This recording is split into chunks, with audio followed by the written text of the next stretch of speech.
What's up, gang? Hope you're doing well. Community, family, fans, boys, girls, children of all ages, men and women. I'm very disappointed in you. Super disappointed. Y'all know Tracy McGrady is my favorite player of all time. We've been doing a lot of one-on-one breakdowns, looking at a lot of one-on-one spaces. None of you were going to tell me that Tracy McGrady has his own one-on-one basketball league. What is happening? So I've watched, I just clicked on it, and it's T-Mac starting up a league. This is pretty cool. The first however long is him just talking about his motivation and what he's trying to do for the league. Sorry. But I was just watching. I didn't realize in this video it looks like they show some one-on-one games. So I want to just watch this with you guys because I want to watch the rest of these videos. I want to watch the rest of this tournament. So it's a 16-man tournament, and it's apparently at his house. It's for $20,000. Apparently he's already done this in the past. So it's the OBL league.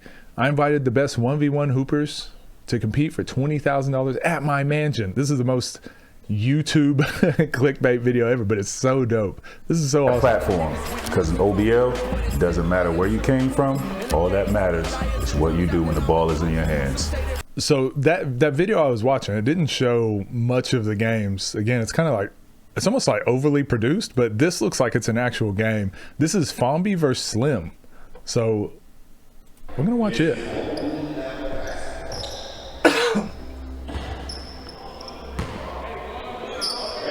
Oh, so this is like different rules too.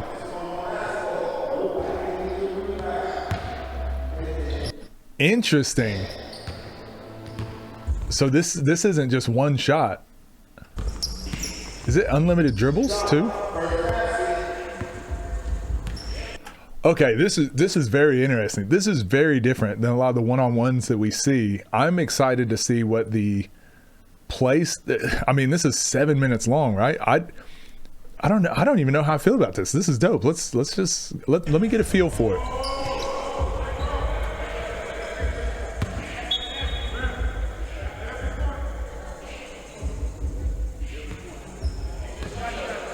Oh, he didn't take it back far enough. Yeah, that's a turnover, right?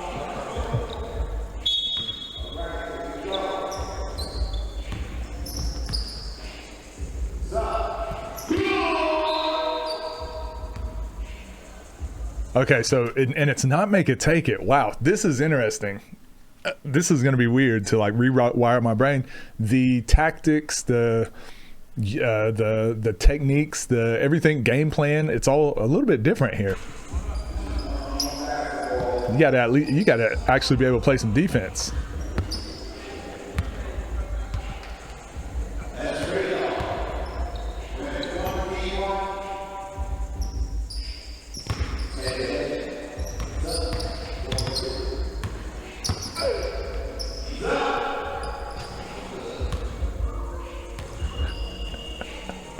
Fomby's so used to the other one-on-ones, he's just letting it, he doesn't crash or anything after any shot. Pretty funny.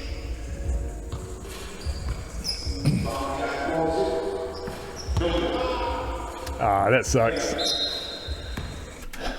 I think in one-on-one, I think one shot is better. And I do like the stoppages in between. But at the same time, hoopers that can adapt to different scenarios, especially on the fly, playing in different venues, outdoors, indoors, different rules. I think hoopers hoop, right? If you can play, you can play. Don't matter what the rules are. So I don't mind it. I don't mind it. And we need to see some different formats and stuff to keep it fresh.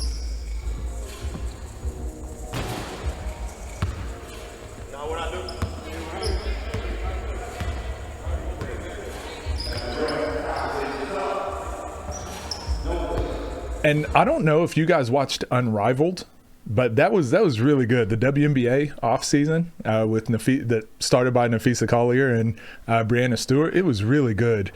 But they played one-on-one where you could stand on certain spots to start the possession. But it was similar to this. Like you just play until someone someone gets a stop or a score. Or no, you played until someone gets a score. I kind of liked it.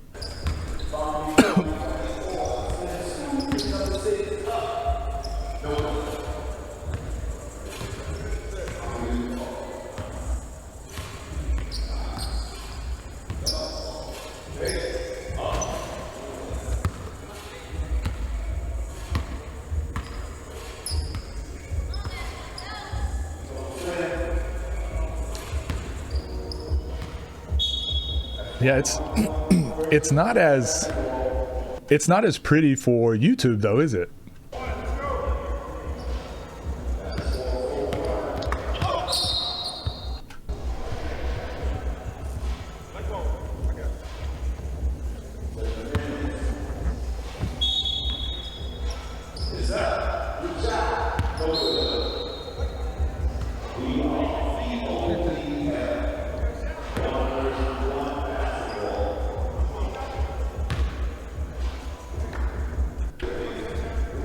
What's going on?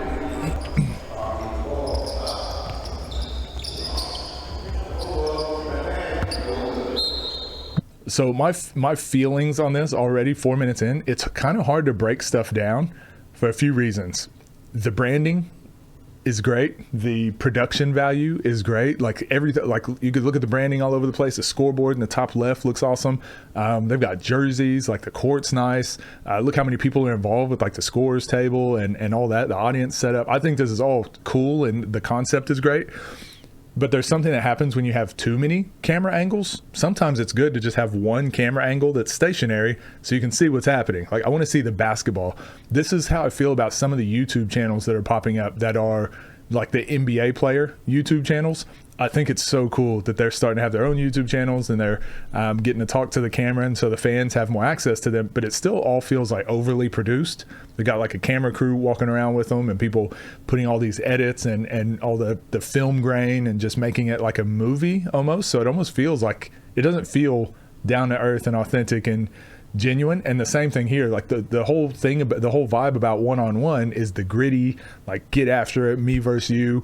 This one feels very highly produced, and it's like there's referees there. They're called, like there's like how many times is out of bounds happening, check up top, the clock just runs, but it's just, there's so much going on here, and I do think it's good. I think it's a cool concept, but I think you got to keep the vibe of one-on-one the vibe as well. So unlimited dribbles, you know how I feel about that. I've spoken about that in some of the other videos, but unlimited dribbles is just really tough to guard someone. Really good players, you almost always need team defense, you need help. So putting some constraints there, 4 dribbles, 3 dribbles, whatever it is, or a shot clock, I think makes for better offense and for better defense.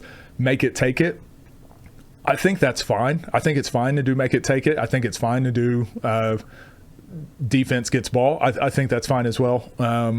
That doesn't really ruin the flow, but yeah, the constantly changing camera angles, not going one shot, like you just play the rebound and you have to take it back. I think you're wasting a lot of energy on rebounding and a lot of energy on taking the ball back, and one-on-one is very tiring anyways. I'd rather see less energy on rebounding and checking up than more of the energy spent on scoring and more of the energy spent on just defending. So those are my initial thoughts on this. I don't hate the concept. I think this would probably provide for a more entertaining live watch because it's fast paced and it just keeps going. Then the next game comes on, keeps going. The game comes on, keeps going. But for viewing, like a viewer at home, this is really, it's kind of hard to watch.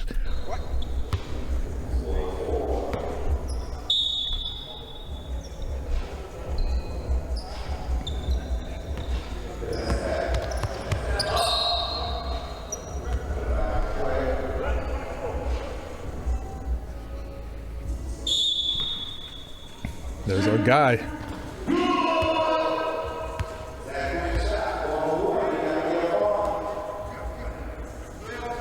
Yeah, you don't want to let the game get out of hand when it's not make it, take it, because it's hard to come back.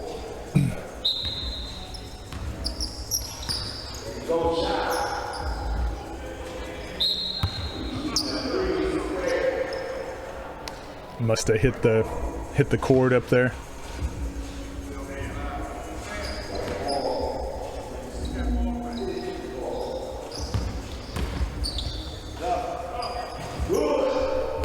Good luck. So I'm going to turn the volume way down so I don't have to stop it while I'm talking, because there's not a lot to break down here.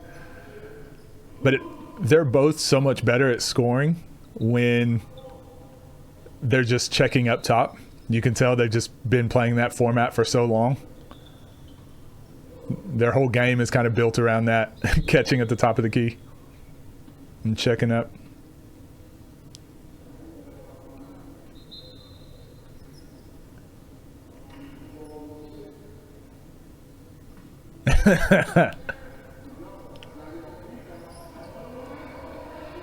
Slipped.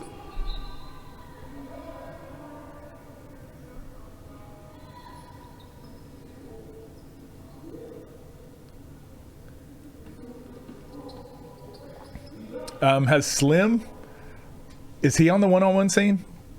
Like, how did T-Mac pick these guys? I'm gonna have to go back and watch. One of the things I was noticing, sorry, my mouse kind of died. One of the things I was noticing is watching that, like I said, watching T-Mac talk about it and the setup, it just seems very produced. And I understand why. Like, I make content, but I have to edit the videos, I have to do the thumbnail, I have to upload, I have to do all the behind the scenes things. So whenever I'm about to talk about something, or when I'm gonna make a video like for the main channel, there's a lot of planning and research and things that go into it, but it's me. It is all me, and I can inject myself into that project. So whenever it comes out the other end, it's like, that's me. That's 100% me. I've had control of that from beginning to the end. Watching T-Mac, or like I said, some of these NBA players that are getting these YouTube channels now, they're them, but there's a film crew, there's a producer, likely someone who's like, oh, it'd be interesting if we did this, so let's put you in this scenario. And so T-Mac was sitting on his chair, or on his couch, and he's talking about when I was growing up in high school, I was unranked, and then I went to this Adidas camp, and I was the #1 ranked, and that was really awesome. And you can tell that's a story that he's like, that's driven him, and something that he's held on to that identifies him as a person.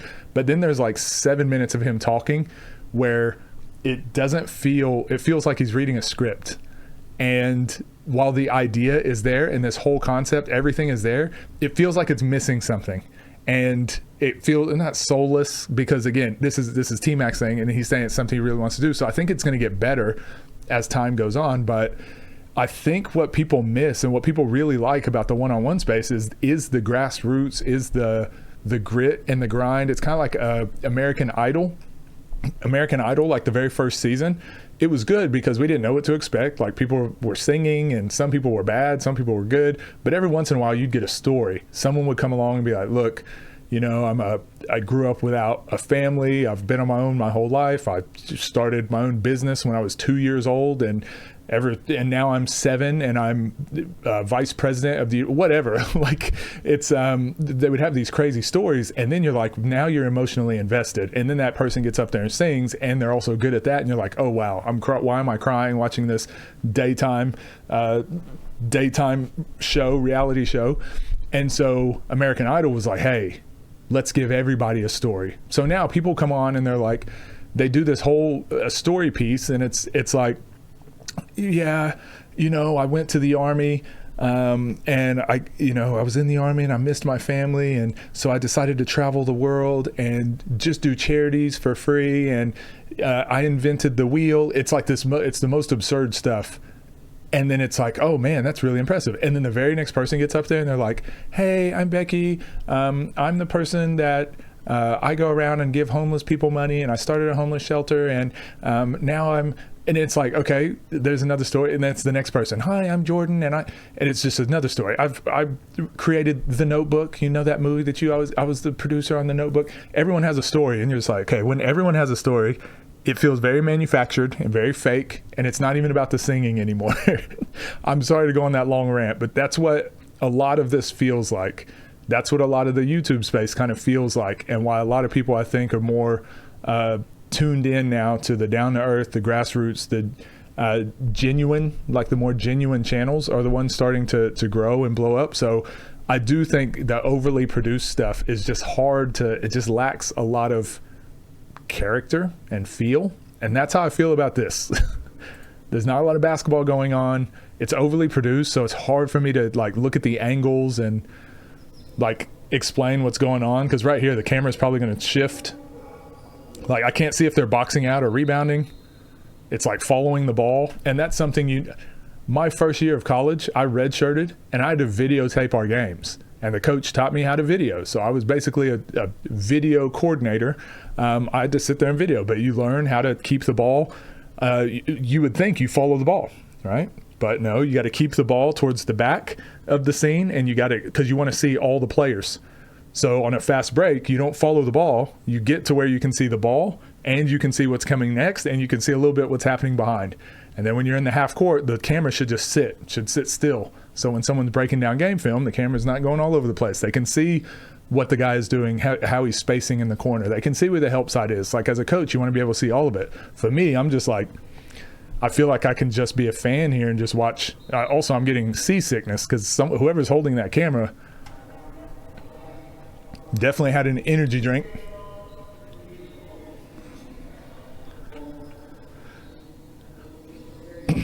And what is it, game to 7? Boom.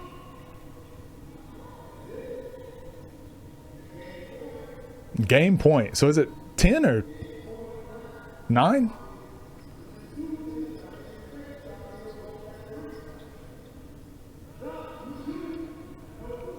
This is such a sick gym though. Game time.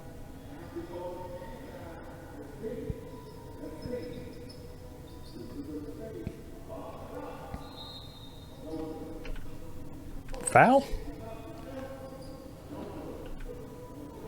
I'm just, this is really.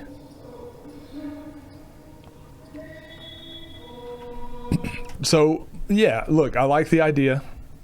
I think it could be executed better, and sometimes less is more.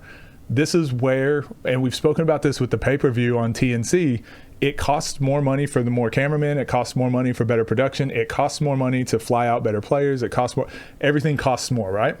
But you also end up turning into a different thing altogether. So sometimes people don't want better production necessarily. People don't want more camera angles. People don't want more like flash. Sometimes we just want the thing to be good. So and this is not a dig at any of the companies that are trying to grow and trying to expand their brand, but there is something to be said about the grassroots and keeping your core audience, like keep giving them the things that got you to where you're at. So this was interesting. I'm going to watch more of these to see, and I'll definitely watch like the championship or the final game or whatever. But this turned into more of a critique on the OBL league.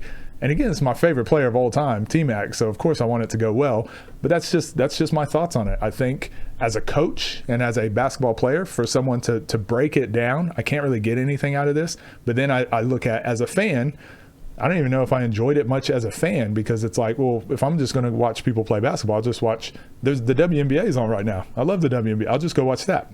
There's better, if you're trying to be the best produced basketball, if you're trying to give us the best produced basketball, you're competing against the NBA, the WNBA, Euro League, like any other league that's going on right now, you're competing with that. Whereas the YouTube space fit a specific niche of like people that just want to sit at home and watch like people that are just slightly better than them, or something attainable, like, ooh, that guy's pretty good, or I went to school at a rival school and played against him in high school, so I like watching him hoop on the YouTube scene. There's just that character, there's a feel, there's something about it. So I think as a fan, this doesn't really capture me, and as a hooper or as a coach, this doesn't really capture me. I would have loved to play in it though. It seems extremely fun to play in. I would love to see this in person. I think that's who this is.